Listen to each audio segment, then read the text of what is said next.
이게 어떤 일이 있었길래 네. 날짜가 그렇게 바뀌었냐? 갑자기 4월 4일로 잡혔나? 혹시 아시는 그동안 게 그러면은 정말 기자들이랑 주변에 이제 뭐 정치를 안다는 사람들, 네. 법관을 안다는 사람들, 헌재에 뭐 빨대가 있다는 사람들 다 틀렸었던 건가?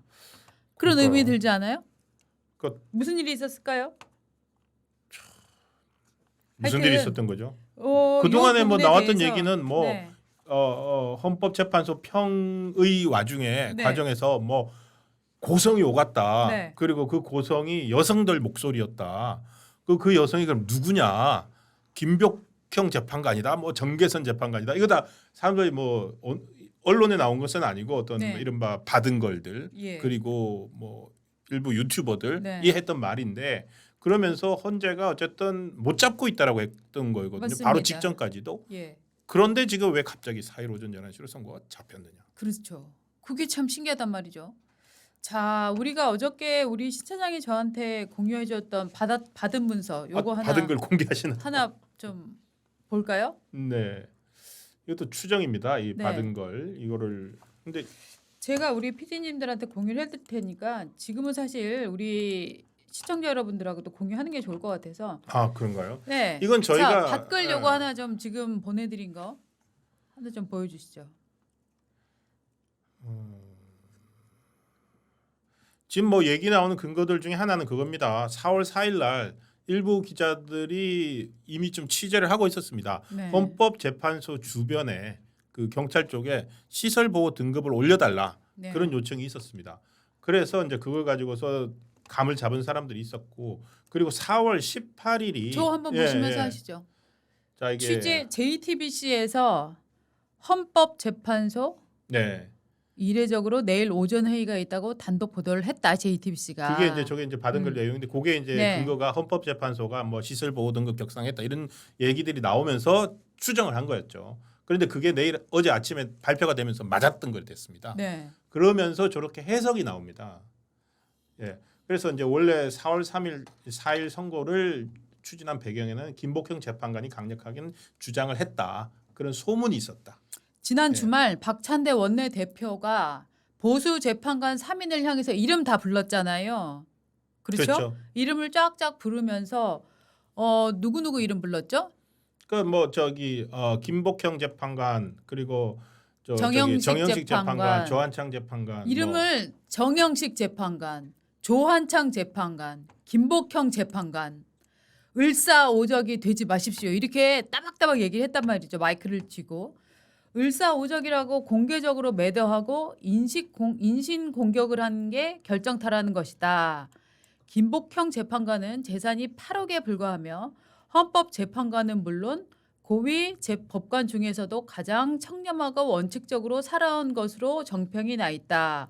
아울러 4대4 기각설이 설득력 있게 도는 이유는 평소 김복형 재판관과 김영두 재판관이 자녀 문제를 비롯해 평소에도 각별한 사이이며 그동안 판결문을 비교해보면 가장 논리 구조가 같다는 것. 그러면서 헌재 TF팀 관계자는 문영배, 이미선의 삶의 궤적과 보수 판사 3인의 인생 여정은 완전히 다르다. 김복형이 정계선 재판관과 말다툼한 이유도 거기 있고 기본적으로 보수 엘리트 재판관들은 이혼 소송 등을 전문으로 해온 문영배나 부도덕한 주식 투자로 거액을 형성한 이미선과는 결이 완전히 다른 인물들이다라고 얘기를 했다. 김영두 역시 민주당 측에서 지난주 내내 무차별적 찌라시 살포로 본인과 가족의 명예를 훼손한 것에 대해 상당히 불쾌감을 갖고 있다고 한다. 한편 민주당은 향후 3일간 총력전을 불사하며 한덕수 재탄핵과 김건희 이슈 재가동에 나서기로 이런 찌라시가 마구마구 돌고 있어서 여러분들과 잠깐 공유를 해봤습니다. 예, 이거는 어떤 기자들이나 취재해서 기자들이 실명으로 자신의 취재를 근거로 밝히는 것은 아니고요. 네. 여러 가지 의도를 가진 사람들이 네. 해석, 상상을 더해서 네, 그렇지만 상당히 자신의 글이 논술이 진술이 설득력 있게 보이도록 만든 어떤 글입니다. 그래서 기자들도 이거를 뭐 참고 자료로 활용을 하기는 하는데요. 저걸 보고 제가 왜 갑자기 4월 4일이었을까? 네. 그거를 생각을 해보면은 그 생각은 났습니다. 이대로 놔두면은 너무너무 걷잡을 수 없이 갈 수 있겠다. 왜? 이 4월 4일 선고하기 직전까지 방금 저기에서도 뉘앙스를 펼쳤던 게 그건데 어떻게 했습니까? 그 세 명의 재판관, 그 저기 조한창 재판관, 저기 정영식 재판관 그리고 김복형 재판관에 대해서 을사오적이라고 했잖아요. 그렇죠. 을사오적이라고 규정을 했죠. 그러니까 그런데 민주당이 뭐라고 박찬대 대표는 이제 지난 주말 집회에 나와서 그렇게 얘기를 했고 그리고 그 다음 3월 31일 월요일이 된 다음에 무슨 일이 벌어졌습니까? 쌍탄핵, 줄탄핵 하겠다고 했잖아요. 그렇죠. 마흔역 임명하지 않으면 한덕수 총리 탄핵에서 돌아왔지만 다시 탄핵하겠다. 결정해라. 계속 헌재를 압박했습니다. 예. 압박을 하고 있는 상황에서 계속 미룬다면 정말로 좀 헌재가 뭐 이렇게 여론이 갈라지는 거를 감당을 못할 정도까지 갔을 것 같아요. 왜냐하면 그 근거는 뭐냐면 지난번 한덕수 탄핵 네. 선고할 때 기억나시죠? 원래 한덕수 총리에 대한 탄핵안 선고 일정이 안 나오고 있었잖아요. 네. 그런데 민주당이 어떻게 했습니까? 최상목 탄핵하겠다. 40명 안 하면은 그러니까 바로 나왔지 않습니까? 헌재가. 네. 그래서 이번에도 어떤 민주당이 너무 지나치게 네. 공세를 펼친 거 네. 그것이 헌재 판단에 영향을 미치지 않았을까 그런 생각은 해봅니다. 민주당 공세가 영향을 미쳤을 네. 것이다. 왜냐면은요. 저는 반대로 예, 예. 생각을 하는데 영향을 저도 미쳤다고 생각을 합니다만 네. 영향을 미쳤기 때문에 저는 반대로 그 기각이나 탄핵 목소리를 내던 판사들이 일제히 저는 일종의 투항을 했을 것이다라고 저는 봅니다. 그래서 저는 이를테면 이거는 제 바람이나 뭐 제 기대나 혹은 제가 옳다고 생각하는 걸 떠나서 저는 순수히 배팅에 걸라라고 한다면 저는 기존의 보수 판사들이 혹은 그래서 기각이나 탄핵 절차적 정당성 이 과정의 문제성들을 지적하던 판사들이 오히려 저는 입을 다물고 다른 의견을 낼 것이다라고 저는 생각을 하는데요. 그러니까 네. 지금 민주당이 이렇게 지난 주말 무슨 칼을 사러 가야 된다는 최강욱 전 의원이었죠. 이런 얘기까지 하면서 협박을 한 것이 저는 먹힌 것이다라고 저는 솔직히 판단을 합니다. 한번 보시죠. 네. 저는 이거는 너무 비이성적 작태고 오히려 저는 정반대로 생각을 하는데요. 네. 그런 최강욱 의원이 어디 공개된 유튜브에서 만약에 기각 나면 어떡할 거냐라고 네. 물으니까 칼 사러 가야죠라고 얘기했다든가. 네. 그리고 어저께 어제죠. 어제 탄핵 선고 일정이 나왔음에도 불구하고 바로 전 원내대표였던 박홍근 의원 같은 경우에도 사실상 공개적으로 불복 선언을 했잖아요. 저 아까 우리 그래픽 열심히 만들어 놓으셨는데 다시 보여주시죠. 다시 좀 언급 좀 해주시죠. 이런 협박이 먹혔다. 저는 오히려 저런 것에 대해서 혐오를 느끼고 그렇다면 만약에 헌법재판소가 저런 정도의 협박에 먹히는 재판관들인가 오히려 혐오를 느끼고 본인의 어떤 결심을 오히려 굳혔을 것 같아요. 본인의 결심을 굳혔기 때문에 네. 자 결심을 굳혔으니까 더 이상 평의를 네. 할 필요가 없죠. 우리 다 정했어. 그럼 합시다. 이렇게 되지 않았을까? 저는 그렇게 생각합니다. 지금 최강욱 씨 발언이 이겁니다. 윤석열 대통령 탄핵 대통령이라는 말을 안 붙이지요. 저 사람들은. 탄핵 선고가 지연되는 게 이렇게 불안할 것 같으면은 지금 얘기할 게 뭐 있냐? 그냥 칼 사러 나가면 그냥 다 칼 사러 나가야 되는 거 아닌가? 네. 이렇게 이제 얘기를 했다는 겁니다. 자, 그다음에 예. 이 관련된 망언들을 좀 보시면서 예. 과연 우리나라에서 지금 이게 마치 양세력이 충돌하는 것처럼 많이 묘사하고 있지만 진짜 저렇게 힘 있는 사람들 중에서 폭력을 선동하는 자들은 누구인가?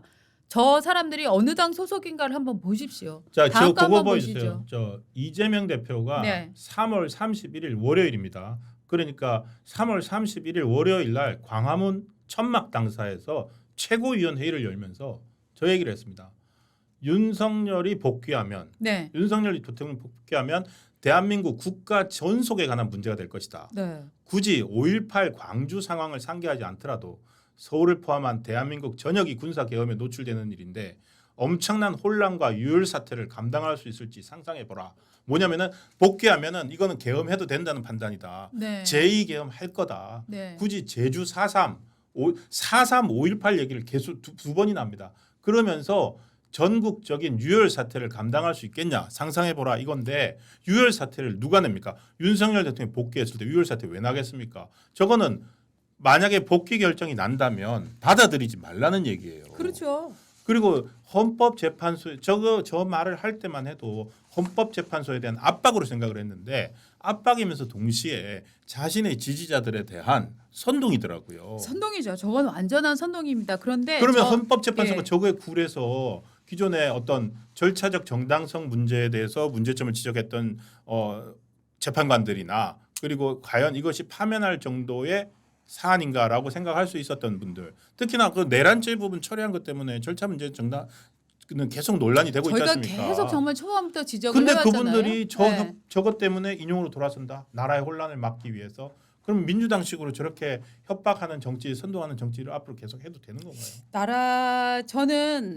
저는 저의 이제 이건 예. 100% 추측입니다만 저는 이분들은 지금 나라를 걱정을 한다거나 예. 뭐 보수 세력을 걱정한다거나 혹은 뭐 자기가 자기의 출신인 진보 세력을 걱정한다거나 저는 지금 이 단계는 아니라고 생각해요. 오로지 이들이 지금 생각하는 건 헌법재판소의 존폐 여부에 저는 오히려 더 많은 신경이 가 있을 것이다라고 생각을 합니다. 왜냐하면 이번 과정에 너무나 많은 절차적 문제와 헌법재판관들의 이 단심제에 대한 의심들 그야말로 대통령을 탄핵시켜 놓고 났는데 나중에 형사법에서 지금 거의 저는 무죄가 나올 거라고 생각하는데 내란죄 부분이 이 내란죄 무죄가 나면은 이거 돌이킬 수 없잖아요.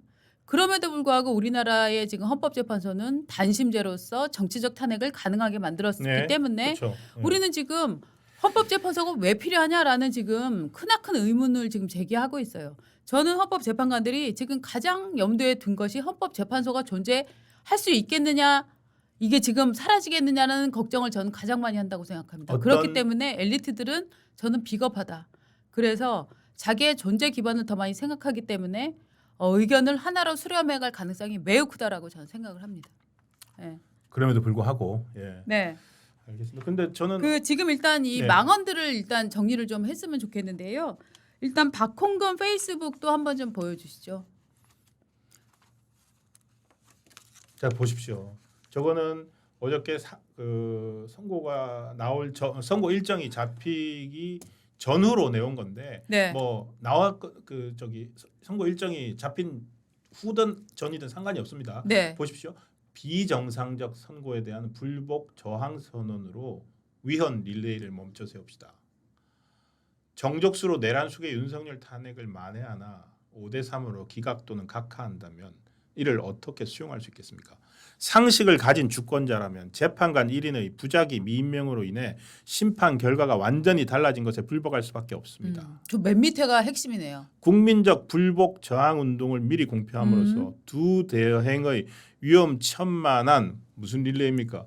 무슨 릴레이를 주권자 힘으로 멈춰 세웁시다 이렇게 했는데 네. 불복 저항 운동을 미리 공표한 겁니다. 그쵸. 우리는 우리가 원하는 결과가 나오지 않으면 받아들일 수 없다. 이유 마은혁 재판관. 자, 5대3으로 기각 또는 각하 예상을 많이 했던 이유가 바로 지난주 갑자기 마은혁 그러니까 마은혁 재판관을 임명하라는 요구가 네. 다시 나오기 시작했거든요. 네. 그러면서 많은 분들이 민주당에서는 이건 5대3으로 보고 있다라고 네. 생각을 했고 그 판결이 그 결정이 네. 어제 이미 평결을 했다는 거 아닙니까? 그대로 굳어진 거 아니냐 그렇게 예상을 저는 하고 있습니다. 저거는 네. 정말 내란 선동이라고 생각을 합니다.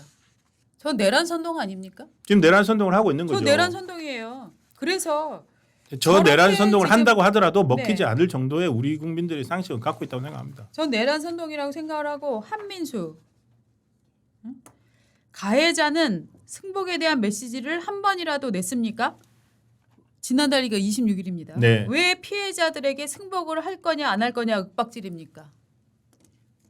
민주당이 피해자인가요? 저 잘 모르겠는데. 네. 그다음에 최강욱 칼 사러 나가야죠. 윤석열 대통령의 계엄 때문에 불편하고 어떤 주권이 훼손이 됐다라고 느낀다면 그것은 민주당만 느끼는 일이 아니라 온 국민이 느껴야 네. 되는 국민의 권리이고요. 민주당이 그거를 내가 피해자다라고 지금 올라타는 들고 나올 거죠. 올라타는 건데. 단독으로 지금 피해자 주장을 할 수 없는 위치예요. 네. 왜 민주당이 피해자입니까? 그런데 지금 이런 피해자라고 얘기를 하고 있고 백혜련 의원은 이렇게 얘기를 했습니다. 그런데 참 저는 이게 회의감을 느끼는 게 이 사람들은 한 번도 윤석열 대통령에 대해서 대통령자를 지금 붙이지 않고 윤석열 계속 그러죠. 하고 있는데 예. 자 지금 이렇게 막 쌍소리하고 이런 폭동을 주장하는 사람들한테도 우리가 의원을 꼬박꼬박 이제 붙여줘야 저는 되는. 앞으로 네. 저 이제 개인적으로 글을 쓸 때, 저 기자로서 네. 그렇게 쓸 수는 없지만 개인적으로 할 때 이재명 피고, 네. 이재명 피고인은 이재명 대표의 저는 계속 이재명 대표라고 계속 이제 습관이 됐었는데 맞습니다. 그 정체성 중에 하나거든요. 네. 어제도 이재명 대표 재판 2개 띄었어요. 네. 지금 점점 더 많아질 겁니다. 자 일단 백혜련 5대3 기각 또는 각하가 현실화되면 제2의 4.19 혁명이 발생할 것이다 라고 얘기를 했습니다. 네. 그러니까 계속 피바람, 뭐 유혈 사태. 네. 지금 유혈 사태를 제일 막 근저에서 계속 사람들을 불안하게 만들고 있는 사람은 네. 이재명 대표라고 생각합니다. 이재명 대표 있잖아요. 지금 뭐 방탄조끼 입고 다니는데 그렇죠. 그 정체불명의 제보가 있었다라는 그 네. 한마디고 경찰이 제보를 수사를 하는지 언론은 아예 무시합니다. 그 제보 있었다 그러면은 맞습니다. 그 어마어마한 기사잖아요. 맞습니다. 언론에서 그냥 제대로 원래 저래. 네. 저 호들갑 네. 그냥 저런 식으로 하고 있는데 사람들한테 계속 불축이는 거죠.